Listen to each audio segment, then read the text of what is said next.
পরিচিত, পরিচিত, হ্যাঁ হ্যাঁ হ্যাঁ।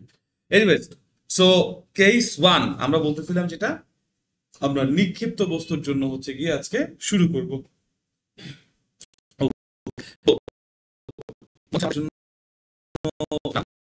এই ঘূর্ণিপাক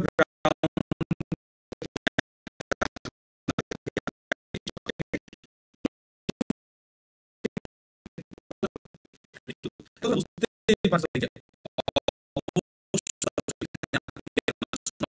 সবাই শূন্য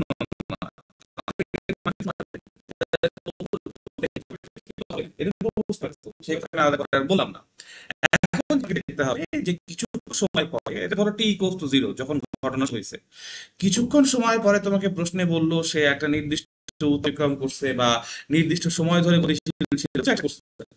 আমরা সময় পার্সপেক্টিভ থেকে বললাম, মনে করো টি ইকুয়ালস টু টি সেকেন্ড পর্যন্ত সময় নিচ্ছে আমার বস্তুটা এই উপরে আসতে, ঠিক আছে? যখন যাত্রা শুরু করছিল সেই অবস্থানটাকে মনে করো এই অবস্থান বললাম, যখন যাত্রা শেষ করতেছে সেই অবস্থানটাকে মনে করো আমরা বি অবস্থান বললাম। বি অবস্থানে আসার পর আমার এই বস্তুটা যেই শেষ বেগ অর্জন করছে সেই শেষ বেগটাকে আমরা বলতেছি হচ্ছে ভি। জিরো এখনো বলতেছি না, ঠিক আছে, এখনো জিরো বলতেছি না। এবং আমরা এটাই ধরে নিচ্ছি বি অবস্থানে থাকাকালীন সময়ও বস্তু কণাটা আসলে উপরের দিকেই যাত্রা করতেছিল, মানে উপরের দিকে উঠার কোনো একটা মুহূর্তে ও যে সর্বোচ্চ উচ্চতায় উঠছে বা ওইখান থেকে উঠে নিচে নামছে এরকম কোনো কিছু না। ও উঠার কোনো একটা মুহূর্তে আমি ওকে বলতেছি বি অবস্থানে আছে, তার শেষ বেগ ওই অবস্থানে বি। শেষ বেগের দিকটাও কোন দিকে? উপরের দিকেই থাকতেছে। আমরা এখন পর্যন্ত দুইটা ভেক্টর রাশি নিয়ে কথা বলছি এই চিত্রে, একটা হচ্ছে আদি বেগ আর একটা হচ্ছে শেষ বেগ। দুইজনের দিকই কোন দিকে? খাড়া উপরের দিকে। এখন আমরা যদি বস্তুর আদি অবস্থান চিন্তা করি, আদি অবস্থান কোথায়? এ বিন্দুতে বা নিচে বলতে পারি। শেষ অবস্থান কোথায়? বি বিন্দুতে বলতে পারি।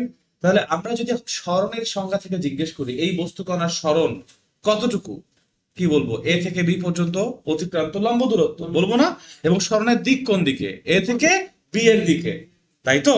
এ থেকে বি এর দিকে মানে কি আমি সোজা ঊর্ধ্বমুখী বলবো না? সো আমরা এই জায়গাতে সরণ বলতে বুঝতেছি আসলে একটা উলম্ব সরণ। কি বুঝতেছি? উলম্ব সরণ। এখানে যেটা উলম্ব সরণ হয়েছে, ইংরেজিতে বলবো এটাকে ভার্টিক্যাল ডিসপ্লেসমেন্ট, ঠিক আছে? এবং আমাদের বইয়ে যত জায়গায় উচ্চতা অতিক্রম করছে এই কথাটা বোঝানোর চেষ্টা করছে, তারা আসলে এই ভার্টিক্যাল ডিসপ্লেসমেন্টের কথাই বুঝাইতে চাইছে বা উলম্ব সরণের কথাই বুঝাইতে চাইছে। উলম্ব সরণ মানে হচ্ছে লম্ব বরাবর সরণ। মানে হচ্ছে দিকে, আর লম্ব মানে তো লম্ব, ঠিক আছে? তো উলম্ব মানে হচ্ছে লম্বের দিকে যেই সরণ, ঠিক আছে? আচ্ছা, তো এটা লম্বের দিকে কেন? বুঝতেই পারবে, শুরু করছে থেকে আমার এই বস্তুকণা এই অবস্থান থেকে শেষ করছে কোথায়? বস্তুকণা বি বিন্দুতে। তাহলে আমার সরণের সংজ্ঞা কি? আদি অবস্থান থেকে শেষ অবস্থানের দিকে অতিক্রান্ত লম্ব দূরত্ব। চিত্রে দেখাবে ওই লম্ব দূরত্বটুকুই দেখাইছি না সবুজ রেখাটা দিয়ে? তাহলে এটাই আমাদের জন্য উলম্ব সরণ। এখন আমাদের স্বাভাবিক চোখে স্বাভাবিক বাংলা কথায় এটাকে উচ্চতা বলে, যে একটা বস্তু একটা নির্দিষ্ট উচ্চতায় উঠছে, তাই বললাম। আমাদের বইগুলাতেও সেই স্বাভাবিক বাংলা কথায় বলা হয়েছে উচ্চতা, কিন্তু পদার্থবিজ্ঞানের দিক থেকে এটার পরিভাষা, টার্মিনোলজি হবে উলম্ব সরণ। কেন এই কথাটা বারবার করে বলছি? গতির যতগুলো সমীকরণ নিয়ে আমরা কাজ করছি, গতির কোন সমীকরণে স্কেলার রাশির কোনো জায়গা নাই, এটা সবাই জানি আমরা। আর উচ্চতা একটা কি রাশি? স্কেলার রাশি, কারণ উচ্চতা আসলে পথ বা দূরত্ব হিসেবে ইউজ করা হয়।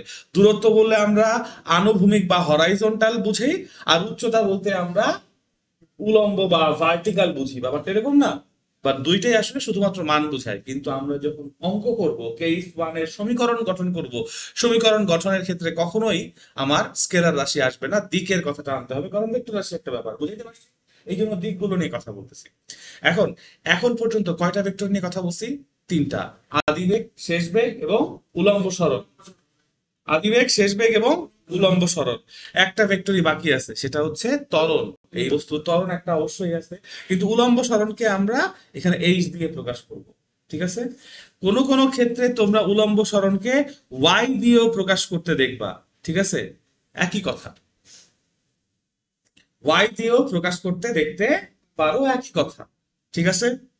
কোনো কনফিউশন আছে? Very good. এখন দেখো, আমাদের এখানে অভিকর্ষ ত্বরণের কথা যদি বলি, এটা সবাই বুঝতে পারতেছে অভিকর্ষ ত্বরণটা আসলে কিসের জন্য হয়। কারণ বস্তুটার ওজন আছে, রাইট? ওজন কোন দিকে কাজ করে? খাড়া নিচের দিকে। বস্তু যেখানেই থাকুক না কেন ওজন mg সবসময় কোন দিকে কাজ করে? নিচের দিকে। সো mg যদি নিচের দিকে কাজ করে তাহলে জি কোন দিকে কাজ করতেছে? নিচের দিকে। mg নিচের দিকে কাজ করতেছে আর জি উপরের দিকে, এরকম তো ননসেন্স কথা আমরা কেউ অবশ্যই চিন্তা করবো না, করবো? সো অভিকর্ষ ত্বরণ নিচের দিকে কাজ করতেছে। এখন আমাকে বলো, এই কেস ওয়ান এর নিক্ষিপ্ত বস্তুর জন্য মোট কতগুলো ভেক্টর রাশি নিয়ে কথা হচ্ছে? চারটা। আদিবেগ, শেষ বেগ, উলম্ব সরণ, আর হচ্ছে ত্বরণ, অভিকর্ষ ত্বরণ। Very good, very good. যদিও আদিবেগ এবং শেষ বেগ আসলে বেগ, কিন্তু দুইটা দুই মুহূর্তের বেগ, দুইটা দুই মুহূর্তের বেগ। আচ্ছা, তাই তাই বেসিক্যালি দুইটাকে একটা রাশি হিসেবে বললেও কোনো সমস্যা নাই। এনিওয়েজ, এই চারটা ভেক্টর রাশির মধ্যে চারজনের মধ্যে তিনজনের দিকই কোন দিকে? চিত্র দেখো, চিত্র দেখে বলছে। আর নিচে শুধুমাত্র অভিকর্ষ ত্বরণ আছে। তাহলে আমার দুই দিকেই আছে। প্রথম কথা হচ্ছে দুই দিকেই আছে ভেক্টর। ভেক্টর উপরেও আছে, ভেক্টর নিচেও আছে। তার মানে প্লাস মাইনাস আনা লাগবে। চিহ্ন প্রথা অবশ্যই আনা লাগবে। কখন আনা লাগবে? যখন এই দুই দিকেই ভেক্টর আছে, ঠিক আছে? এখন আমি চিহ্ন প্রথার ক্ষেত্রে কোন একটা চিহ্ন প্রথা মানে কি? চিহ্ন প্রথা মানে কোন একটা নির্দিষ্ট দিককে তুমি ধনাত্মক ধরবা, অটোমেটিক্যালি অপোজিট দিকটা ঋণাত্মক হয়ে যাবে। এটাই চিহ্ন প্রথার মিনিং। এক্স্যাক্টলি, মানে এটাই হচ্ছে কি আমাদের প্রসেস হবে, এটাই আমাদের অ্যাপ্রোচ হবে। যেই ডিরেকশনে একটা কেসের চিত্র আঁকার পর, প্রশ্নের বর্ণনা বোঝার পর, যেই ডিরেকশনে অধিকাংশ ভেক্টরের দিক থাকবে, আমরা সেই ডিরেকশনটাকে ধনাত্মক ধরে নিব নিজেদের জীবন সহজ করার জন্য। অনেক টিচাররা অনেক বইয়ে দেখবা সব সময় বলে খাড়া নিচের দিককে ধনাত্মক ধরো।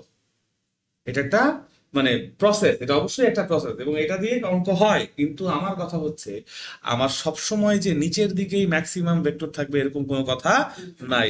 যদি এই যেমন এই কেসে তুই যদি নিচের দিক ধনাত্মক ধরো, তাহলে উপরের দিক কি হবে? ঋণাত্মক। তোমার সমীকরণ সব মাইনাস মাইনাস মাইনাস আসবে, আসবে না? দেখলেই তোমার মনে হবে অঙ্ক ভুল হচ্ছে। আমি তোমাকে ওই ট্রমা থেকে বের করে নিয়ে আসতে চাচ্ছি। এই জন্য আমি তোমাদেরকে শিখাবো, এবং তোমরাও এটা অঙ্ক করার সময় প্র্যাকটিস করতে হবে ভাইয়ারা। এই জন্য আমি বলতেছি, আমি যে 10টা অঙ্কের ভিডিও দিছি, সেই 10টা অঙ্কের ভিডিও মানে 10টা অঙ্ক তোমরা করে খাতায় করে গ্রুপে পোস্ট করো। কারণ তোমরা যদি এই অঙ্কটা নিজের হাতে না করো, এই যে চিহ্নের প্রথা আছে, বিভিন্ন জায়গায় ছোটখাটো ক্যালকুলেশন আছে, এগুলো মিস করে যাবা। তোমার কাছে এখন মনে হচ্ছে তুমি বুঝতেছো, ভিডিও দেখার সময় তোমার কাছে মনে হচ্ছে বুঝতেছো, কারণ ভাই আমি তো বাংলায় কথা বলছি ভিডিও বানানোর সময়। ক্লাস নেওয়া কি বাংলা কথা বলছি না? বাংলা ভাষা তো সবাই বুঝি না আমরা। তো ওই জন্য মনে হয় আরে এটা তো সহজ অঙ্ক, বুঝি কারণ বাংলা বুঝো। কিন্তু অঙ্কটা করার সময় যে তোমাকে চিন্তার মধ্য দিয়ে যাইতে হবে, সেটার প্র্যাকটিস তো হয় না। আমি তোমারে করে দিচ্ছি এই জিনিসটা, তুমি কিন্তু চিন্তা করতেছো না, নিজে কিন্তু করতেছো না, তাই না? তুমি জাস্ট কপি করতেছো আমি যা করতেছি। কপি করা সহজ, অনুকরণ করা, অনুসরণ করা অনেক সহজ একটা ব্যাপার, বুঝতে পারছো? তো এই জন্য তোমরা অবশ্যই সবাই কি প্রমিস করতেছো আজকে ইনশাল্লাহ অঙ্কগুলা করবা? আবার খাতা কেন বেরোবে? আচ্ছা, আচ্ছা তৌসিফ আজকে খাতাটা দিয়ে দিও। আর যদি তৌসিফ কোনো কারণে খাতা না দেয়, তুই শুনিস না এই কথা, ঠিক আছে? অবশ্যই দিবি, না দিলে তোরে মারবো। যদি কোনো কারণে তৌসিফ খাতা, হ্যাঁ হ্যাঁ, ওই তাহলে বাসায় পেজ আছে না, যে কোনো পেজের মধ্যে করে ছবি আপলোড দিয়ে দিবে এবং পেজগুলা পরে খাতার সাথে স্ট্যাপলার করবা। কিন্তু তার আগে দুইটা স্ট্যাপলার তৌসিফের মাথায় মারবা। কোনো লজিক না। আমানত নিয়েছো, সময় মতো ফেরত দিবা।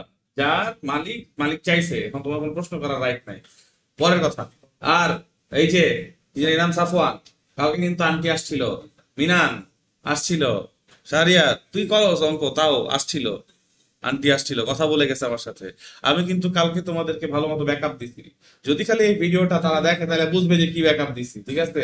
আল্লাহ আল্লাহ করছে না ভিডিও না, এই জন্য কালকে ভিডিও লিঙ্কও দেই নাই। যাই হোক, আমি কিন্তু ব্যাকআপ দিছি যে না আন্টি আমার কাজগুলো করে, আমি বলছি যে না এখন থেকে আরো সিরিয়াসলি করবে, ঠিক আছে? এখন আমার একটা প্রমাণ, মনে কর আন্টি এসে বলতেছে আমার সামনে যে আমার ছেলে কাজ করে না, আমি তখন যেন ফেসবুকের পোস্ট দেখা, দেখেন আন্টি আপনার ছেলে তো ফেসবুকে গিয়ে আমার হোমওয়ার্ক করে দিতে। আমি তো এইভাবে তোমাকে ব্যাকআপ দিতে পারবো, পারবো না? প্রমাণ সহ। তাহলে আমাকে একটু ব্যাকআপ দেওয়ার জন্য অস্ত্র দাও। আজকে বাসায় গিয়ে নম্র ভাইয়া, যদিও তোমার গার্ডিয়ান আসে না, কিন্তু আজকে যদি পোস্ট না দাও না, কালকের মধ্যে আমি নিজে সবার গার্ডিয়ানকে ফোন দিব ইনশাল্লাহ। ঠিক, হ্যাঁ ইনশাল্লাহ বলছি। এবং যে আন্টি আমি কাজ দিছিলাম, আঙ্কেল আমি কাজ দিছিলাম কিন্তু আমি কিন্তু কাজ পাই নাই, আজকের মধ্যে অঙ্কগুলো করে দিবা, ঠিক আছে? এবং এই সপ্তাহে আমি আরো একটা কথা বলি, তোমাদেরকে এই যে চ্যাপ্টার 2 শেষ করে দিলাম না, চ্যাপ্টার 2 এর যত রকম সমস্যা আছে প্রত্যেকের কাছ থেকে এই সমস্যার পোস্ট আমি আমার ফেসবুক গ্রুপে চাই। বাইর করে সব দিস। আমি সিরিয়াসলি বলছি, প্লিজ এখন আর সময় নাই আমাদের কাছে। জুন মাসে পরীক্ষা দিয়ে দিবে, বড় পরীক্ষা যেটা, মানে ক্লাস টেস্ট তো এর আগেই দিয়ে দিবে। মে মাসের মধ্যে, এপ্রিলের মধ্যে দেখবা, এপ্রিলের শেষে মে শুরুতে। আর জুন মাসে দেখবা মিড টার্ম পরীক্ষা, মানে কুরবানির ঈদটা শেষ হয়ে আসবা আর দেখবা মিড টার্ম পরীক্ষা বা প্রি টেস্ট, মিড টেস্ট বা প্রি টেস্টের আগের টেস্ট, কিছু না কিছু একটা দিয়ে দিবে। সো ভাই বলতেছি, এই কথাটা শুনো, পরীক্ষায় নাম্বার ভালো না পাইলে তোমাদের মধ্যে কনফিডেন্স থাকবে না। এবং বাংলা প্রথম পত্রের প্রশ্ন দেখছো এসএসসির, ঢাকা বোর্ডের? ব্যাস, এই তো। এবং বাংলাতে যদি এই অবস্থা হয় তাহলে ফিজিক্সে কি? শোনো, আমি তোমাদেরকে একটা কথা বলি, এখন থেকে এসএসসি পরীক্ষা, এইচএসসি পরীক্ষায় আর কমন ফেলানোর চিন্তা করো না। এই কথাগুলো প্রতিদিন আসলে বলতে ভালো লাগে না, বাট আমি আবারও তাও বলতেছি, কারণ যেন সাবধান হয়ে যাও। এবং পরীক্ষা হলে ঘাটটাও ঘুরাতে দিচ্ছে না, এখন আর দলীয় সরকার নাই। এবং দলীয় সরকার আসলেও এই খাতে আর কখনো এই ব্যাপার স্যাপার হইতে দিবে না, ঠিক আছে? ইনফ্যাক্ট এবার প্র্যাকটিক্যাল পরীক্ষা কেমন টাইপ দেয় তোমরা সেটাই দেখো। এবং তোমাদের সময় আরো টাইট দিব, আমি একদম সিরিয়াসলি সাবধান করে দিচ্ছি যে এভাবে করলে এসএসসি বাঁচাইতে পারবা না। সত্যি কথা বলতেছি ভাই, ঢাকা ভার্সিটির ভর্তি পরীক্ষায় সবসময় 10% পাস করে, এইবার 5.91%, মানে অর্ধেকে নামায় নিয়ে আসছে পাস, বুঝো। যদি ভর্তি পরীক্ষায় পাস অর্ধেকে নামায় নিয়ে আসে তাহলে এ প্লাস কত কমবে guys, চিন্তা করো। এসএসসি পরীক্ষা, এইচএসসি পরীক্ষা, এবং এই প্রেসারটা অনেক উপর থেকে আসতেছে। ভর্তি পরীক্ষাগুলো আস্তে আস্তে নেওয়ার প্রসেস আরো ইজি করবে, কিভাবে? যেন এসএসসি পরীক্ষা এবং এইচএসসি পরীক্ষার রেজাল্ট দিয়ে ভর্তি পরীক্ষায় বড় একটা নাম্বার চলে আসে, তোমাদের সময় থেকেই সেটা হবে। তো আমি ভালো মতো সাবধান করে দিচ্ছি, আসলেই। ঠিক আছে? এই যে এখন এগুলো নিয়ে আলোচনা করে লাভ নেই, তোমাকে পড়তে হবে, সোজা কথা, পড়তে হবে, হোমওয়ার্ক করতে হবে। এই জন্য আমি তোমাদেরকে বারবার দেখো, এখনো আমরা ক্লাস 10-এর, এখনো দেখো এপ্রিল মাস যদিও অর্ধেকে চলে আসছে, কিন্তু চ্যাপ্টার 2-তে আছি। আমি কিন্তু এখন টান দিব, আমার কিন্তু এখন আর হেলে দুলে যাওয়ার সময় নাই। তোমরা যদি ফাঁকি দিছো, আমিও ফাঁকি দিছি, স্বীকার করতেছি লাইভ ভিডিওতে, কিন্তু এখন আর ফাঁকি দেওয়ার সময় নাই। তো তোমরা আজকে সবাই অঙ্ক দিবা, আমার ফেসবুক গ্রুপ ভরায় ফেলবো অঙ্ক দিয়ে। এবং এই সপ্তাহের মধ্যে অন্তত তোমাদের কাছ থেকে আমি, প্রত্যেকের কাছ থেকে 2টা করে পোস্ট চাই, যেই 2টা পোস্টে তোমাদের সমস্যা, একটা পোস্টে থাকবে সব থিওরিটিক্যাল সমস্যা, এটা বুঝি না ওইটা বুঝি না, আর একটা পোস্টে থাকবে চ্যাপ্টার 2-এর যত রকম অঙ্কে তুমি আটকাইতেছো সেই সকল অঙ্ক। তার মানে কি, তোমাকে বাসায় বসে এগুলা করতে হবে, তোমাদেরকে বাসায় বসে এই অঙ্ক করতে হবে। এই গাইড দেখে যে অনুধাবনমূলক, তারপর একেবারে সংজ্ঞামূলক, তারপর সি এবং ডি যে প্রশ্নগুলো আছে এগুলা ঘাটাইতে হবে, অঙ্কগুলা ট্রাই করতে হবে। পুরো সপ্তাহে অনেক কাজ আছে, প্লিজ এই কাজগুলো আর ফেলায় রেখো না। আমাকে এটা বলতে আসো না, স্যার অমুক কোচিং ছিল, স্যার অমুক জায়গায় দাওয়াত খেতে গেছি, আমার শোনার সময় নাই। যদি এগুলা বলো, আমার তখন গার্ডিয়ানের সাথে কথা বলতে হবে যে আন্টি ওর কোচিং কমায় দেন, দাওয়াত খাওয়া বন্ধ করে দেন, লাগলে বাসায় ভাত বন্ধ করে দেন। যতক্ষণ পর্যন্ত আমি না বলবো যে এই অঙ্কগুলা করছে, ভাত দিবেন না। আমার কিছু করার নাই, আমার তোমাদের কাছ থেকে রেজাল্ট ভালো বাইর করতে হবে। তো আমি ওই জায়গায় রাস্তায় যেতে যেতেছিলাম, সত্যি যেতেছি না, কারণ একবার আমি আন্টি আঙ্কেলদের ফোন দিলে, আন্টি আঙ্কেল বাসায় তোমাদের সাথে কি করবো চিন্তা করো, তাই না? আমাকে কেন দিতে হবে? কারণ আমার, আমি তোমার দায়িত্ব নিচ্ছি, তোমার ভালো মন্দ আমার তাহলে বলতে হবে, আমি বাধ্য, এই জায়গায় আমার কিছু করার নাই, এটা আমার ডিউটি ভাই, ঠিক আছে? তো তোমার এখন বাসায় পড়ার রুটিনে চেঞ্জ আনতে হবে, প্রচুর সময় দিতে হবে ভাই। আসো আমরা অঙ্ক আবার কথাবার্তা ফালায় আবার অঙ্কে আসি। এইটুকু তোমরা এখন বুঝবা না, অন্য টিচারের কাছে গেলে আরো 1-2 বছর অন্য জায়গায় পড়লে বুঝবা যে একটা ভাইয়া ছিল যে কেয়ার করতে, আমি সিরিয়াসলি তোমাদের বড় ভাইয়ের মতো কেয়ার করার চেষ্টা করি। হয়তোবা আমি তোমাদেরকে একটু স্লো আগাইতেছি, বাকিদের মতো এত ফাস্ট আগাই নেই, কিন্তু আমি জেনুইনলি তোমাদের কেয়ার করি। আমার যদি আরো এখানে 100টা বাচ্চাও আসে, আমি সবার জন্য ওই সেম কেয়ারটাই করবো, বিকজ আমি মানুষটা হয়ে, আমি নিজে একটা সময়, আমার পড়াশোনার রেজাল্ট যে খুব একটা সব সময় ভালো ছিল এরকম না, যদিও ইচ্ছা করে কিছু কিছু খারাপ রাখছি, বাট খারাপ ছিল। ওই জায়গা থেকে আমি বুঝতে পারছি, ধরো রেজাল্ট খারাপ হলে আব্বা আম্মা সোসাইটি সবাই কিরকম প্রেশার দেয়, এবং নিজের মধ্যেও দিন শেষে সব বাদ দিলাম, ঘুমাইতে গেলে নিজের কাছে খারাপ লাগে। আমি চাই না তোমরা আমার ছোট ভাই মানুষ ভাই, এই খারাপ লাগাটা তোমাদের হোক। আমি চাই তোমাদেরকে যতভাবে আমি নিজে পারি, আমি যা পারি, তোমাদেরকে আমি এম্পাওয়ার করবো, তোমাদেরকে আমি শিখাবো, যেন এই সকল সমস্যা, মানে তোমার লাইফের সব সমস্যা আমি সলভ করে দিতে পারবো না, বাট ফিজিক্স এটা তার বেশি পারবো, ওইটুকু আমি করতে চাই, যে এটা দিয়ে যদি তোমার বাকি অন্য কোনো কিছু সহজ হয়ে যায়।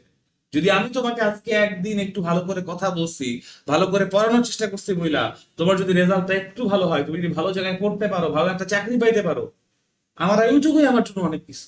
যে অ্যাটলিস্ট একটা মানুষের জীবনকে আমি পরিবর্তন করতে পারছি। কারণ তুমি যদি ভালো জায়গায় যেতে পারো, তুমি আশেপাশে আরো 20 জনকে টানতে পারবা ভাই।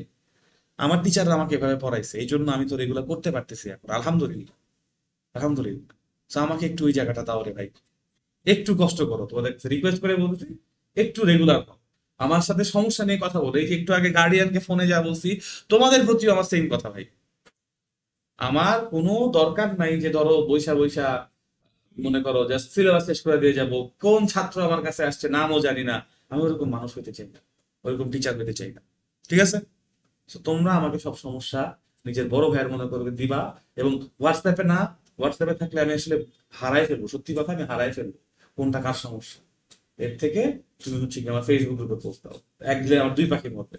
আমার গ্রুপটাও একটু অ্যাক্টিভ হবে আস্তে আস্তে, এবং আমি তোমার পোস্ট মানে এটা একটা গুছানো পাবো। তোমার সেই সমস্যা ওখানে কমেন্ট করতে পারবো, আমি ভিডিও পোস্ট করে দিতে পারবো, শর্ট ভিডিও পোস্ট করে দিতে পারবো, পারবো না? তখন তুমি শুধু ওই পোস্টটা ধইরা টান দিবা, চ্যাপ্টার 2 এর সমস্যা তো ওই জায়গায় পোস্ট করছিলাম, তোমার জন্য সুবিধা। ঠিক আছে? আসছো? তো আমরা একটা ভেক্টরের দিক নিচে, সুতরাং আমরা এই জায়গায় অঙ্ক সমাধানের জন্য বা সমীকরণ সেট করার জন্য ধরে নিব বাই অক্ষের খাড়া উপরের দিকটি ধনাত্মক এই অঙ্কের জন্য। ঠিক আছে? সো ওয়াই অক্ষের খাড়া উপরের দিক যদি ধনাত্মক হয়, এবং যদি গতির সমীকরণ আমি লেখা শুরু করি, সাধারণত গতির প্রথম সমীকরণ হচ্ছে v equals to u plus at. এইটাকে আমরা কনভার্ট করব এই কেসের জন্য। ভি কোন দিকে বলো? উপর দিকে, তাহলে ধনাত্মক চিহ্ন বসবে। ইকুয়ালস টু ইউ কোন দিকে বলো? তাও ধনাত্মক চিহ্নে বসবে। প্লাস এখানে এ বলতে কি বুঝি আমরা? অভিকর্ষ ত্বরণ, এবং অভিকর্ষ ত্বরণ কোন দিকে? নিচের দিকে না? তাই মাইনাস ডি বসছে, বুঝতে পারছো? ইনটু কত? টি। ক্লিয়ার? এটা তো হবে, তারপর বুঝতেই পারতেছো যে আসলে হবে v equals to u minus gt. হইল গতির প্রথম সমীকরণ। গতির দ্বিতীয় সমীকরণ দেখতে আমরা এরকম লিখি, s equals to ut plus half at square. এস মানে কি? সরণ। এখানে কি রকম সরণ হয়েছে? উলম্ব সরণ। সাব্বাস, উলম্ব সরণকে আমরা এইচ দিয়ে বলতেছি অথবা ওয়াই দিয়ে বলতেছি, একটা বললেই হয়। তাই এইচ ইকুয়ালস টু ওয়াই লিখলাম। ইকুয়ালস টু ইউটি তো আর চেঞ্জ হচ্ছে না, হচ্ছে? মাইনাসটা কেন বসছে বুঝতে পারছো? সময় তো আর মাইনাস হবে না, তুমি এর জন্য মাইনাসটা বসাই দিছি। ক্লিয়ার? কোনো কনফিউশন আছে?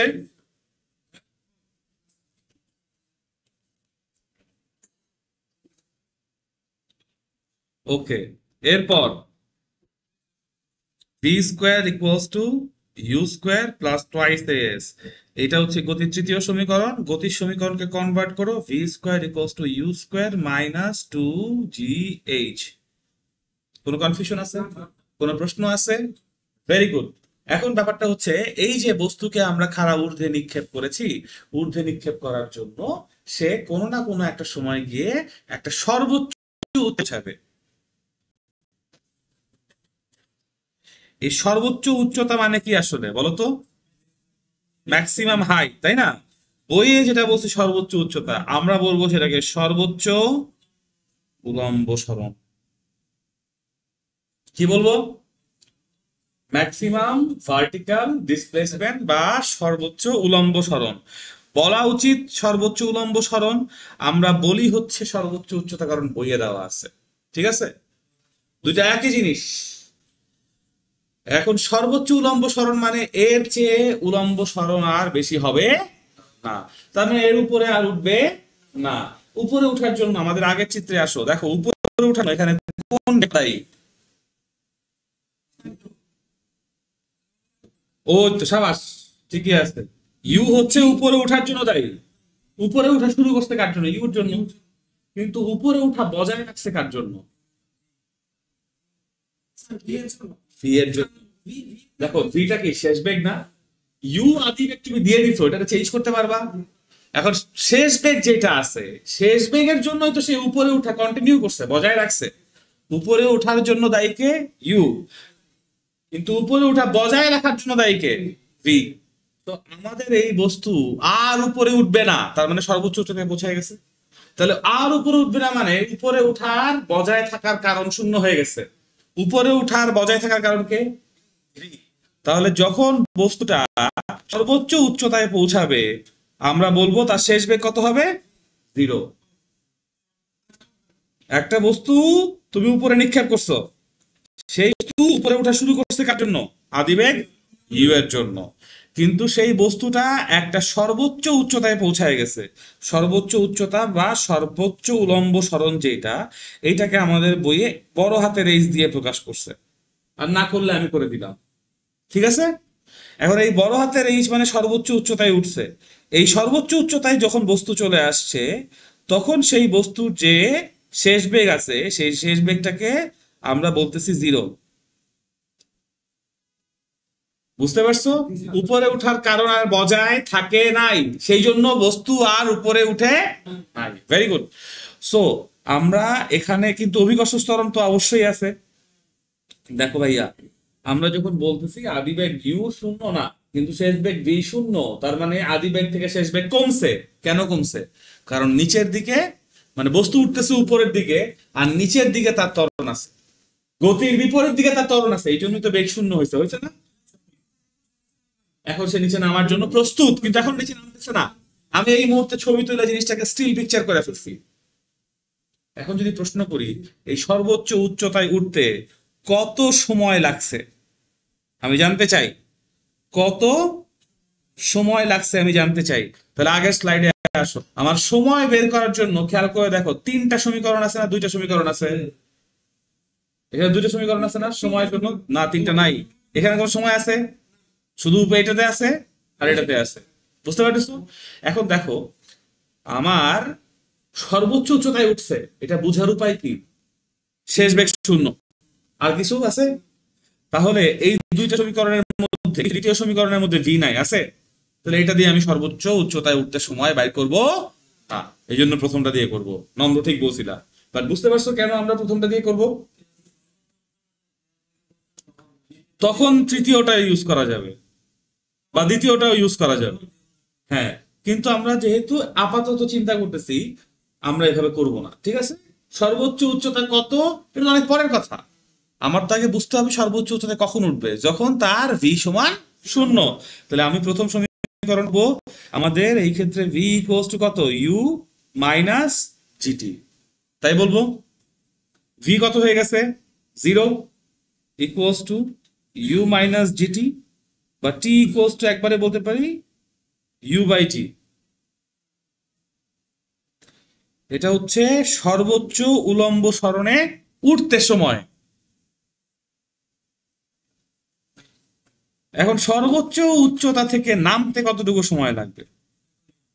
এক্স্যাক্টলি। কেন একই সময় লাগবে চিন্তা করো, তোমার বস্তুটা সুষম ত্বরণে আছে, সর্বোচ্চ উচ্চতা যতটুকু উলম্ব সরণে গেছে একই পরিমাণ সরণ নামতে হবে। যেই হারে কমছে এখন সেই হারে তার বেগ বাড়বে। তাই না? হারের কোনো পরিবর্তন আছে? আর হারের পরিবর্তন আছে তো সময়েরও পরিবর্তন নাই। তাহলে এক কথায় বলে দেওয়া যায় যে নামার সময়ও যে সময় লাগবে, সেটাও হবে কত? ইউ উঠতে যা সময় লাগছে তাই, অর্থাৎ ইউ বাই জি। বুঝতে পারছো? হ্যাঁ, না টু না, একটা হচ্ছে উঠতে সময় ইউ বাই জি, আর একটা হচ্ছে উপর থেকে নামতে সময়, ওইটাও ইউ বাই জি। এখন না, নামার যখন সময়, তখন তার ইউ কোনটা? তখন তার ইউ কিন্তু আসলে ভি। সে ভি বেগ নিয়ে নামবে, আর মাটিতে এসে ইউ বেগ অর্জন করবে। বুঝতে পারছো না? সো আমি ওইটা পরে দেখাচ্ছি, আগে এইটুকু বুঝো, এইটুকু আগে বুঝো। উপরে উঠতে সময় লাগছে কতটুকু? ইউ বাই ডি, এইটুকু বুঝতে পারছো? তাহলে উপরে উঠতে যা সময় লাগবে, উপর থেকে নিচে আসতে কি একই সময় লাগবে না? এই লজিকে নিচে আসতে যে সময় লাগছে এইটার মানও কত? U by g. ক্লিয়ার? না, এক- নামার ক্ষেত্রে জিটাও ইউ হয়ে যাবে, রাইট? ওইটাই তো, ওইখান থেকেই তো সমীকরণ আসবে। কোনটা জিরো হবে? আচ্ছা, আমাকে একটা কথা বলো, কোনো সমস্যা নাই, ভালো প্রশ্ন ছিল। আমার তাহলে গতির সমীকরণ কি? V equals to two plus at, তাই না? এটা হচ্ছে শেষ বেগ, মানে শেষ বেগ সমান আদি বেগ প্লাস ত্বরণ ইনটু সময়। শেষ বেগ হয়ে যাবে আদি বেগ, আদি বেগ হয়ে যাবে শেষ বেগ। কারেক্ট? এইটুকু নিয়ে কারো কোনো কনফিউশন আছে? Very good. তাহলে এই ভিটা কি হবে? ইউ হয়ে যাবে। ঠিক আছে, এই ইউটা কত হবে? 0। এইটা কত হবে? প্লাস টি হবে না? তাহলে টি এর মান কত আসবে আমারে বলো। তাহলে কিসের প্রশ্ন? যদি ভি আর ইউ হয়, আর ইউ যদি ভি হয়, তাহলে তো দুইটা দুই জায়গায় জায়গা চেঞ্জ করছে, তাহলে শূন্য কোথায় আসলো? বুঝতে পারছি এবার? বুঝতে পারছি?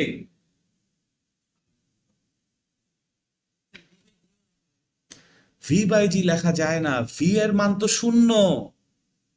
আরে ভাই, এখানে ভি তো ভি না, এখানে ভি এর একটা মান থাকবে একটা। মনে করো ভি এর মান শূন্য, আর ইউ এর মান কত থাকবে? ধরো 10।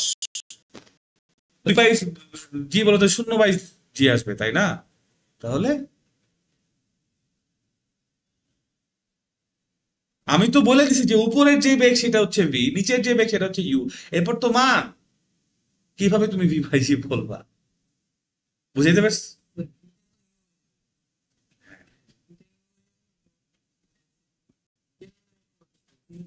হ্যাঁ, হ্যাঁ। তাহলে ভি, আচ্ছা ঠিক আছে, ভি বাই জি বললা, ভি বাই জি কি তোমার অঙ্ক শেষ, নাকি ওইটা ভি এর মান ইউ বসাইতে হবে না?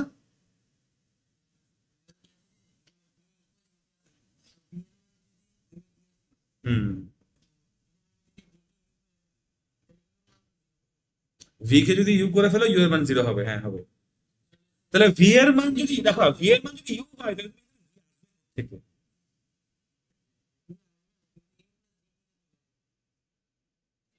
ইউ প্লাস জিটি করতে গেলে ভি ইকুয়ালস টু জিটি থাকবে, কিন্তু ভি তো ইউ। তাহলে ভি কোত্থেকে থাকতেছে? তুমি যখন ভি কে একবার ইউ দিয়ে রিপ্লেস করে ফেলছো, মান বসায় ফেলছো, তুমি কি আবার এটাকে ভি বসাবা? না।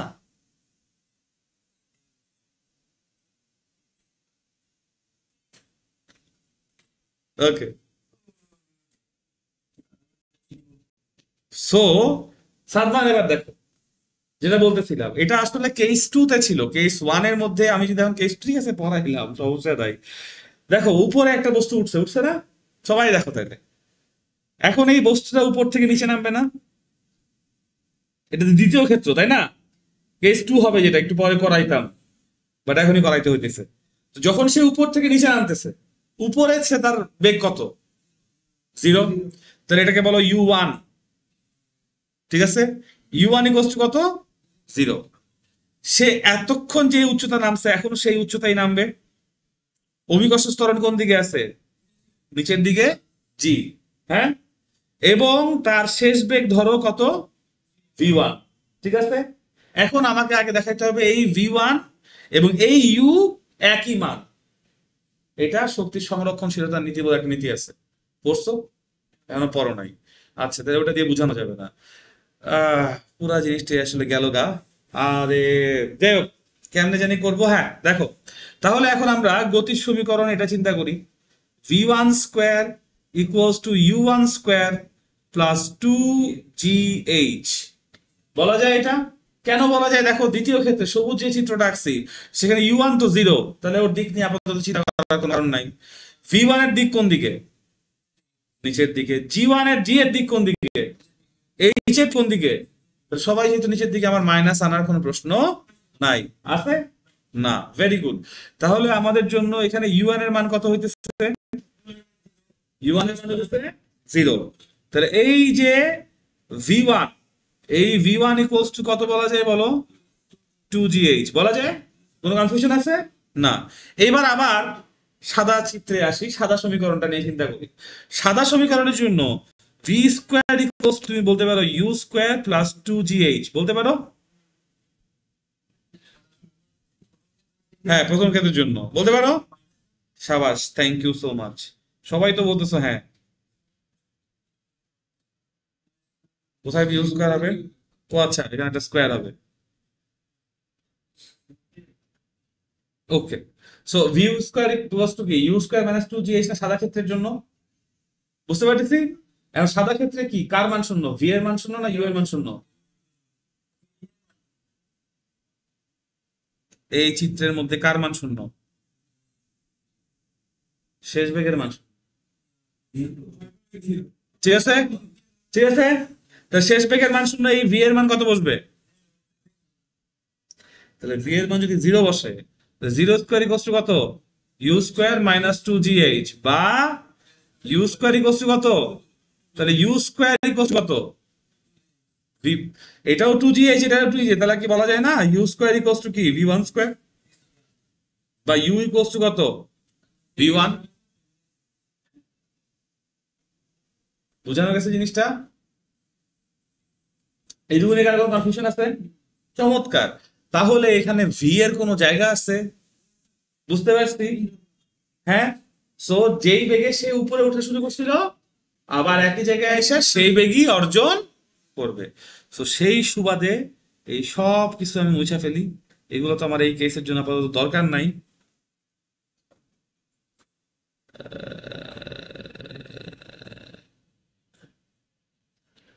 দরকার নাই। সো আমরা বলতে পারি টি ইকুয়ালস টু কত বলো? ইউ বাই জি। উঠতে যা, নামতেও তার সময়। কোন কনফিউশন আছে? কোন প্রশ্ন আছে? না। এইবার যেই কথাটা আমি উচ্চারণ করব, শব্দটা একটু কঠিন। মোট উড্ডয়নকাল বা বিচরণকাল। উড্ডয়নকাল মানে হচ্ছে যতক্ষণ পর্যন্ত এই বস্তুটা উপরে না, উড্ডয়ন মানে মাটিতে না, মানে বাতাসে আছে। উড্ডয়ন মানে, হ্যাঁ, মানে কতক্ষণ পর্যন্ত সে মাটির সাথে কোনো সংস্পর্শ রাখে নাই, তার মানে উপরে ওঠার সময় যোগ নিচে নামার সময়। মানে বিচরণকাল বলতে কতক্ষণ সময় এই বস্তু বাতাসে বিচরণ করছে। উড্ডয়নকাল যে কথা, বিচরণকাল একই কথা।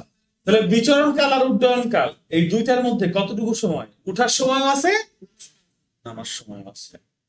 বুঝতে পারছো? তাহলে এই মোট উড্ডয়ন কাল বা বিচরণ কাল হচ্ছে আমাদের এই লেখা অনুযায়ী সাদা টি যোগ নীল রঙের টি।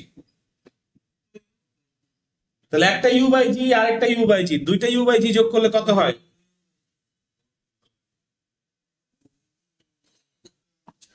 বুঝতে পারছি। গত ক্লাসে যে টু ইউ বাই জি লিখছিলাম বড় হাতের টি দিয়ে, এটা সেই বড় হাতের টি। না, পারিভাষিক শব্দ, হ্যাঁ। বিচরণকাল, উড্ডয়নকাল, বা কতক্ষণ ধরে বাতাসে ছিল, বা কতক্ষণ ধরে ভূমি স্পর্শ করে নাই।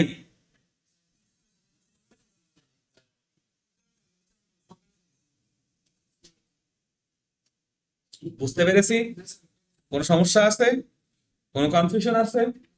Very good.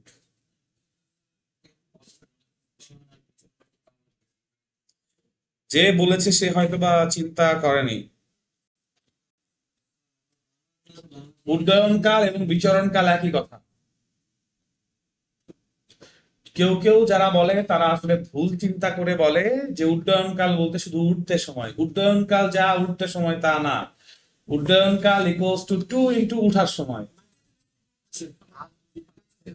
একটাই কাল আছে, উড্ডয়নকাল বা বিচরণকাল। আরেকটা হচ্ছে উঠতে কতটুকু সময় লাগছে আর নামতে কতটুকু সময় লাগছে। মোট তিনটা জিনিস এখানে। উঠতে সময় ইউ বাই জি, নামতে মানে উঠতে সময়, কোথায় উঠতে সময়? সর্বোচ্চ উলম্ব সরণে যাইতে সময়, সর্বোচ্চ উলম্ব সরণ থেকে নামতে সময়। এই দুইটার যোগফল হচ্ছে মোট উড্ডয়নকাল।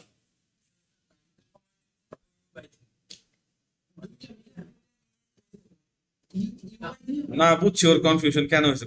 কথা আমি এখানে, আমি আসলে কালার কোড দিয়ে লেখার চেষ্টা করতেছিলাম।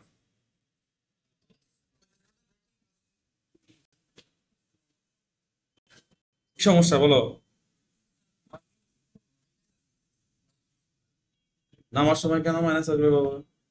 কারণ তুমি নামার সময় আবার v equals to u minus gt দিছো। ভাই নামার সময় তো সব একই দিকে। আরে যদি ভি ইউ হয়ে যায় আর ইউ যদি জিরো হয়ে যায়, তাহলে বাম পাশে ইউ আর ডান পাশে জিটি মাইনাস করতে গেছে। এদিক দেখি, খাতা দাও, খাতা দাও, নিয়ে আসো, নিয়ে আসো। দাও, কলম দাও। ওকে, এটা কত? ইউ ওয়ান না? ভি শেষ বেগ যেটা শেষ বেগ তো যে বেগে সে মাটি টাচ করবে সেই v1 ইকুয়ালস টু কত? ইউ। মাত্রই প্রমাণ করলাম না, একটু আগে লিখলাম। তাহলে যদি তাই হয় তাহলে আমি এই ভি, এটা তো v1 নামার সময় তো v1 আর u1, তাই না? এই v1 এর মান কত হবে? আর এই u1 কত? মানে নামার সময় u1 কি এই জায়গার বেগটা না, নামার সময় বেগ কত? শূন্য, তাই না? তাহলে এটা কত হবে? 0 প্লাস জিটি মাইনাস করতে গেলে, বুঝেছ? কোনো সমস্যা নাই। জি স্যার বলেন। আরে ঝাড়ি খাস নাই, টেনশন করিস না। কারণ এই দুইটা তো ছোট হাতের টি, যদি এটারও ছোট হাতের টি দেই সব টি তো মিলাই ফেলবা, তাই না? এটার টি প্রাইমও বলতে পারি। আচ্ছা, এখন দেখো এটা বুঝতে পারছো? কোনো কনফিউশন আছে? কোনো কোয়েশ্চেন আছে? আচ্ছা, এবার সর্বোচ্চ উঠতে কতটুকু সময় ব্যয় করছি, সর্বোচ্চ নামতে কতটুকু সময় ব্যয় করছি। এবার প্রশ্ন হচ্ছে সর্বোচ্চ উচ্চতা কত? সর্বোচ্চ উচ্চতা বা সর্বোচ্চ উলম্ব সরণ কত? ইয়ে, আচ্ছা এখন দাও, এই যে একটু আগে যে বলতেছিলাম u square minus two g h, তাই না? এখান থেকে আমরা কি এই সূত্র বাই করছি না যে u square equals to two g h, একটু আগে যেটা মুছে দিছি? হ্যাঁ, আচ্ছা, তাহলে এখান থেকে আমার কি এইচ এর মান বলা যায় না? ইউ স্কোয়ার বাই টু জি, এই যে সর্বোচ্চ উচ্চতা পেয়ে গেছি। এই দেখো ভালো কথা, এই সূত্র সমূহ শুধুমাত্র এমসিকিউ ক্ষেত্রে কাজে লাগাবা। এই যদি ধরো অঙ্কে প্রশ্ন আসছে সি নাম্বারের জন্য, একটা বস্তুকে 20 মিটার/সেকেন্ড বেগে খাড়া উপরের দিকে নিক্ষেপ করা হলো, বস্তুটি কতক্ষণ সময় পর সর্বোচ্চ উচ্চতায় পৌঁছাবে? তোমরা যদি লেখো খালি খাতায় আমি সর্বোচ্চ উচ্চতায় উঠতে সময় equals to u by g, board পরীক্ষায় কায়রা দিয়ে দিবে। এটা কেমনে জানো তুমি? বইয়ে লিখছে? তাহলে জুতার তল থেকে জানছো? বুঝাইতে পারছি? হ্যাঁ, এই যে এখানে যে সমীকরণটা প্রমাণ, এই জন্য তো আমি সমীকরণ প্রমাণ দিয়ে দেখাচ্ছি। শতকরা 100 ভাগের ছাত্রের মধ্যে 90 ভাগ ছাত্র আমরা জানি টি ইকুয়ালস টু ইউ বাই জি দিয়ে করে আসবে, এবং তারা তিনে 1 পাবে বা তিনে 2 দিবে, 2ও দিবে না, তিনে 1 দিবে, বাকি নাম্বার কেটে রাখবে, কারণ আমরা জানি কোত্থেকে আসছে। বুঝছো? তুমি যখন এইটা করবা তখন তোমাকে তিনে পারফেক্টলি 3 দিবে। চিত্র এঁকে ব্যাখ্যা দিয়ে, এই যে আমি এখন যেভাবে করছি বুঝাইতে পারছি। আমি কিন্তু থিওরি প্রমাণ করাই নাই ভাই, এই যে কেস 1 লিখছি, হচ্ছে গিয়ে তোমাকে ইউ এর মান বলে দিবে, জি বলে দিবে, টি এর মান বের করতে বলবে, এরকম টাইপের কেস। বুঝছো? ক্লিয়ার করতে পারছি? কোনো কনফিউশন আছে? Very good. এখন শুধুমাত্র এবং শুধুমাত্র নিক্ষিপ্ত বস্তুর জন্যই সর্বোচ্চ উচ্চতা বলে কোনো ব্যাপার আছে? সর্বোচ্চ উচ্চতায় উঠতে সময়, সর্বোচ্চ উচ্চতা থেকে নামতে সময় বলে কোনো ব্যাপার আছে? আর যেই বস্তুটা আমরা বস্তু দেখবো, পরন্ত বস্তুর মধ্যে ভাই সর্বোচ্চ উচ্চতায় উঠতে সময় বলে কিছু নাই, তার সর্বোচ্চ উচ্চতা বলেও কোনো কিছু নাই, কিন্তু তার সর্বোচ্চ উলম্ব সরণ বলে একটা ব্যাপার আছে, যেটা আসলে সর্বোচ্চ উলম্ব সরণ না বললেও চলে। কেন জানো? তুমি যদি কোনো একটা বস্তুকে 20 মিটার উপর থেকে মাটিতে ফেলো, ওই কি 10 মিটার থেমা থেমে যাবে? ম্যাজিক, ও তো নামতেই থাকবে যতক্ষণ না মাটি স্পর্শ করে। আবার যদি তুমি হচ্ছে গিয়ে 10 মিটার উচ্চতা থেকে ফেলছো, হয়তো 100 মিটার গভীরে চলে যাবে। আমি কি বুঝাইতে পারছি? তো ওই জন্য এই সব চিত্রতা, সর্বোচ্চ উলম্ব সরণ বলে ব্যাপারগুলো আসে না। বুঝাইতে পারছি? হ্যাঁ, ভর বেশি হইলে না, মানে মাটিটা যদি নরম হয় ওই ক্ষেত্রে, কিন্তু তখন তো আমার আর মুক্ত হয়ে পড়ন্ত বস্তু না, তখন তো তার একটা বাধা দানকারী বল আছে। গত ক্লাসে বলছিলাম মুক্ত হয়ে পড়ন্ত বস্তু কে? না না না রে ভাই, যার উপর অভিকর্ষ বল ছাড়া আর কোনো বল কাজ করে না। মাটিতে আঘাত করার সঙ্গে সঙ্গে মাটি বাধা দিবে না? নতুন বল চলে আসছে না, মাটির ঘর্ষণ বা মাটির বাধাদানকারী বল আছে, তাহলে তো তখন সে আর, বুঝতে পারছি? কোনো কনফিউশন আসবে? তাহলে আমরা পরন্ত বস্তুর মোটামুটি কেস গুলা ক্লিয়ার হয়ে গেছে। মানে এই একটা কেসই ভালো মতো ক্লিয়ার করা দরকার ছিল, ওটা করে দিছি। এখন যেটা দেখাবো সেটা হচ্ছে গিয়ে একদম জাস্ট সিম্পলি ওই যে উপর থেকে একটা বস্তুকে ছেড়ে দিছি, ছুঁড়ে মারি নাই, ছেড়ে দিছি, তার মানে ইউ কত? 0। এ বিন্দু থেকে একটা বস্তুকে ছেড়ে দিছি, ইউ 0।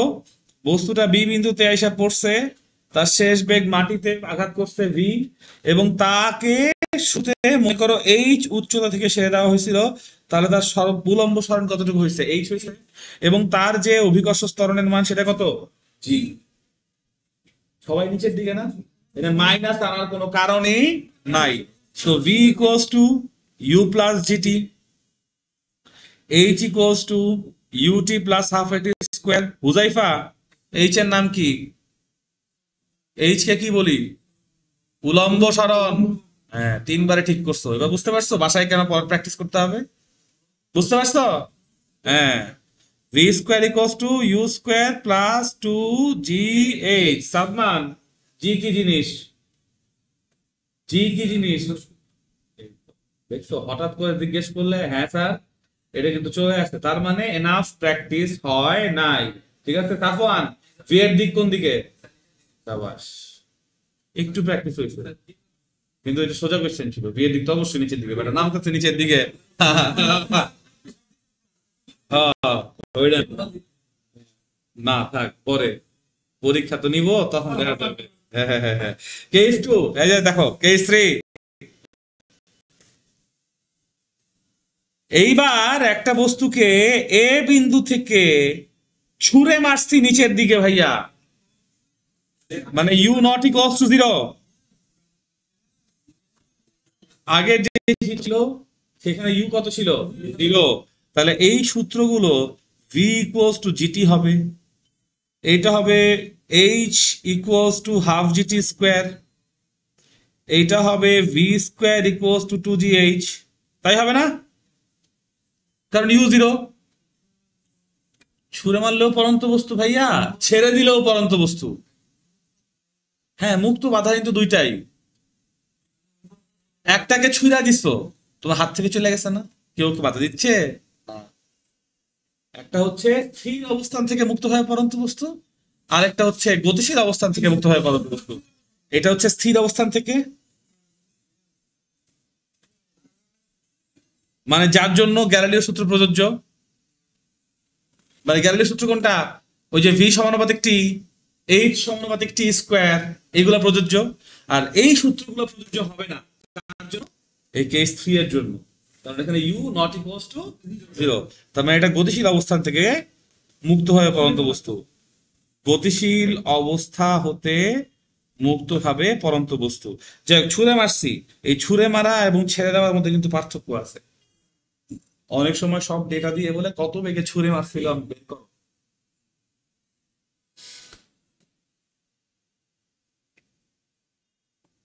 উপর থেকে নিচে নামতেছে, তাই সরণ কোন দিকে? অভিকর্ষ ত্বরণ নিচে। সো এই ক্ষেত্রে সূত্র হচ্ছে v equals to u plus gt. এখানে কেউ শূন্য না, শূন্য করব না। তারপর h equals to ut plus half gt square, v square equals to you square plus 2gh। বুঝতে পারছি? কোনো কনফিউশন আছে? সাবাস। কোন জায়গাতে বি দিব? ও বি, হ্যাঁ দিলাম।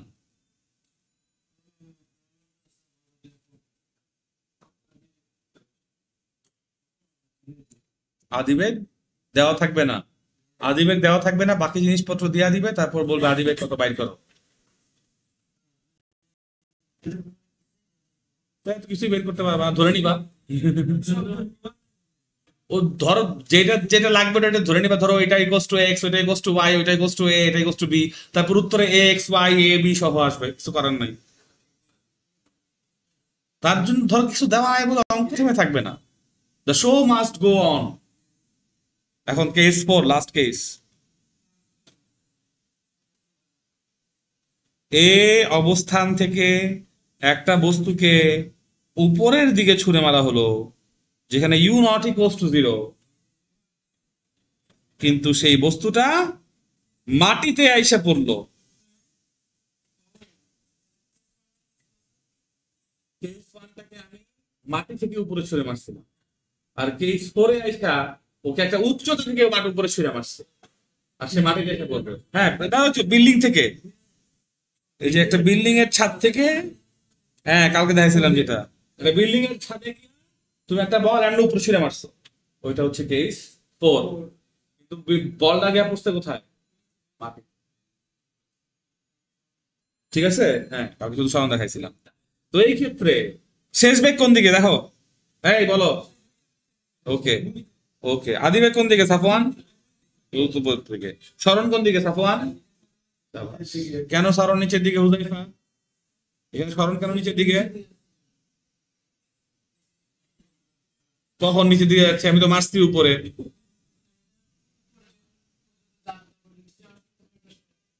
কেন উপরে যাওয়ার সময় সরণ কেন হবে না? এটা এটা এটা উত্তর না, গতকালকে ক্লাসে বলছিলাম, বলো।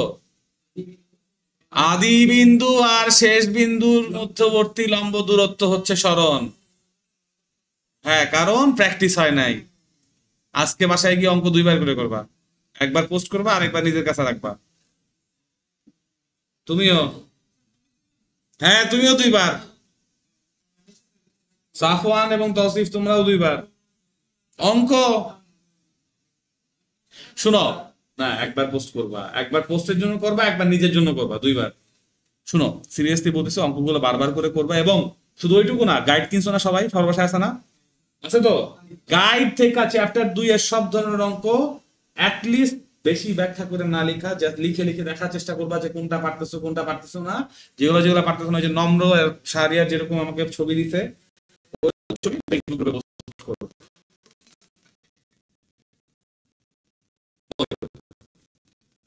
আজকে ঠিক আছে, একদম গ্রুপে, আমার গ্রুপে আমার পেজে ট্যাগ কইরা যে ভাইয়া সলিউশন না দিলে কানবো।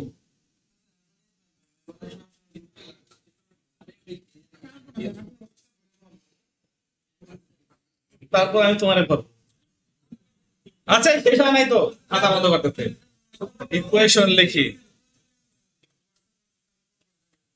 দেখো, আদি অবস্থান কোথায়? এই বিন্দুতে। শেষ অবস্থান কোথায়? তাহলে উলম্ব সরণ কোন দিকে হয়েছে? নিচের দিকে। ব্যাস, এইচ। এইখানে আবার অভিকর্ষ ত্বরণ কোন দিকে? নিচের দিকে। তাহলে এখানে কয়টা ভেক্টর নিচে আছে? ইউ ছাড়া। না, তোমার একজন ল্যাং দিছে, এত সুন্দর করে ল্যাং এর মধ্যে পইরা গর্তে ঢুকা বইসা আছে। সব সময় গর্তে থাকা ভালো না, মাঝে মধ্যে গর্ত থেকে বের হয়ে একটু আলো বাতাস দেখতে হয়। গর্ত থেকে না, দরকার নাই, আমার কাছে আসার দরকার নেই। দুনিয়াতে আসো, আমার কাছে আসার দরকার নেই, আমার কাছে আলো বাতাস নাই। ওইটা খোলা আমার দায়িত্ব না, নিজের পর্দা নিজে খুলে নাও। আরেকজনের দিয়ে খোলাচ্ছ কেন? এটা কি ভবিষ্যতে এগুলাই করবা যে আরেকজন দিয়ে পর্দা খোলাবা? আচ্ছা আসো আসো, এখন আসো। এই যে দেখো, 3টা ভেক্টর যেহেতু নিচের দিকে, আমরা এখন কোন দিকটাকে ধনাত্মক ধরবো? নিচে ধনাত্মক ধরবো। বুঝতে পারছো? কোনো কনফিউশন আছে? ওকে, তাহলে এখন সূত্র হবে, দেখো দেখো দেখো, v equals to minus u plus gt, a equals to minus ut plus half gt square। বুঝতে পেরেছি? কোনো কনফিউশন আছে? Very good. এই দুইটা সূত্র দিয়ে আমরা মোস্টলি এখানে কাজ করব। আর একটা যে সমীকরণ আছে, ওইখানে ভি স্কোয়ার ইকুয়ালস টু, তুমি যদি মাইনাস ইউ স্কোয়ার বসাও, তাহলে ইউ স্কোয়ার তো ইউ, মানে মাইনাস মাইনাস তো শেষই হয়ে যায়, তাই না? প্লাস 2 ইন্টু জি ইন্টু কত? এইচ। বুঝতে পারছো? কিন্তু এইখানে একটা সমস্যা হচ্ছে, এইখান থেকে তুমি যে বেগ ভি বের করবা আর এইখান থেকে যে বেগ ভি বের করবা, দুইটার মধ্যে ডিফারেন্স চলে আসবে। কেন? কারণ এখানে মাইনাস ইউ স্কোয়ার গুণ করলে কত? প্লাস ইউ স্কোয়ার হয়ে যাবে না? মানে এই সূত্রটা দেখতে, এই v square equals to you square plus 2gh, তাই আসবে না? কোনটা? ভি স্কোয়ার মানে এখানে প্লাসে বা মাইনাসে আসবে না, উপরেরটা আমার প্লাসেই আসবে, কারণ তুমি প্লাস ধরছো। তুমি নিচের দিকটাকে প্লাস ধরছো না, বি এর মান এখানে প্লাস আসবে, কোথাও মাইনাস কোথাও প্লাস আসবে না, কিন্তু এই দুটোর মানে পার্থক্য আসবে। সো এই জন্য কেস 4 এর ক্ষেত্রে আশা করি শেষ বেগের জন্য এই ব্যাপারটা ইউজ না করতে, ঠিক আছে? শেষ বেগের জন্য আমরা এই v equals to minus u plus gt, এখানে শুধু চিহ্নের জটিলতা আসে বলে আমি সাধারণত তৃতীয় সমীকরণটাকে ব্যবহার করতে নিরুৎসাহিত করি। হ্যাঁ, উলম্ব সরণ বের করার জন্য যে এইটা এইচ, ওটা করলে কিছু হবে না, কারণ এখানে তো মাইনাস ইউটি আছে, এখানে তো মাইনাস আর গায়েব হয়ে যাচ্ছে না।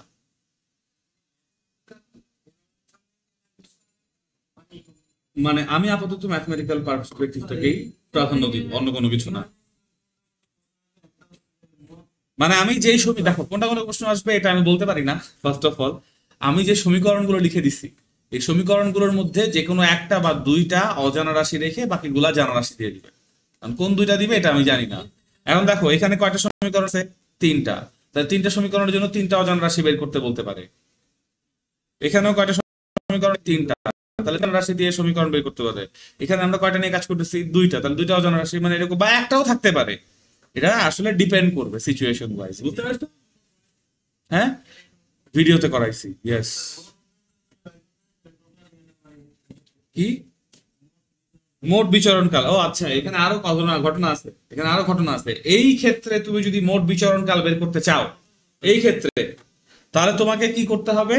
এই যে এখানে যে টিটা আছে না, এই হচ্ছে মোট বিচরণ। কারণ তোমার এই সরণ করতে গেছে নিচে নামছে না। হ্যাঁ ধরতেছি, এই জন্যই তো সমীকরণে মাইনাস সাইনটা দেওয়া আছে রে ভাই। এই সমীকরণটা এই পুরা গতিকালকে, মানে এই যে এখান থেকে উঠছে তারপরে এই যে নিচে নামছে কতটুকু সময় লাগছে, সেই সময়কালে তো ঠিক। কারণ টি ইকুয়ালস টু জিরো কোথায়? তোমার এখানে না। তো টি ইকুয়ালস টু জিরো কি এ বিন্দুতে না? আর সময় শেষ হচ্ছে কখন? যখন সে মাটি টাচ করছে না। তাহলে কেন অন্য সময় আসবে? হ্যাঁ, এইচ তো আমরা স্মরণ নিচ্ছি ভাই, এইচ তো সবসময় স্মরণই ছিল, সরল ছিল না। একটা বস্তুর বেগ উপরে ছিল, এই জন্য এখানে মাইনাস আছে না। তাহলে ওর বেগ উপরে গিয়ে আগে জিরো হইতে শুরু হবে, তারপর সে মাটিতে নামবে না। তাহলে এই পুরা ঘটনাকালের জন্য এই সমীকরণটা না। তাহলে সময় কেন অর্ধেক আসবে? একটা বস্তু উপরে গেছে, নিচে নামছে, আমার সময়। তুমি গতির সমীকরণ কেমনে প্রমাণ করতে মনে করো? আমরা এখানে সময় গণনা শুরু করবো থেকে এই বিন্দু থেকে না? সময় গণনা শেষ হবে কোথায়? বি বিন্দুতে না? তাহলে সময় মানে তাহলে সময় এ থেকে বি পর্যন্ত এই সরাসরি আসছে। তাহলে সরাসরি আসছে, সময় কেন আসবে? টি বলতে কি বোঝায়? মোট গতিকাল না? তাহলে মোট গতিকাল কোনটা? এ থেকে বি যেমনে আসছে, যতক্ষণ সময় লাগে আসছে ওই যে ততটুকু। এক্স্যাক্টলি।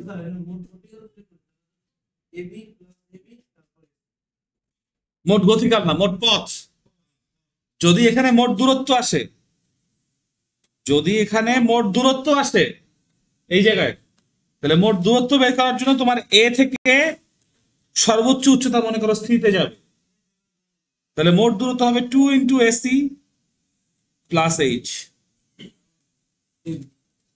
কারণ আগে এ থেকে সিতে উঠবে, আবার সি থেকে এতে নামবে। মোট দূরত্ব যখন বলতেছি সেটাকে স্কেলার রাশি না, স্কেলার রাশির ক্ষেত্রে কিন্তু আমরা অন্য কিছু করতে পারি, বুঝছো? এবং তখন আর মোট গতিকাল তো ওই যে টি ওখানে বাইর করেই রাখছো, ওটা নিয়ে কোনো সমস্যা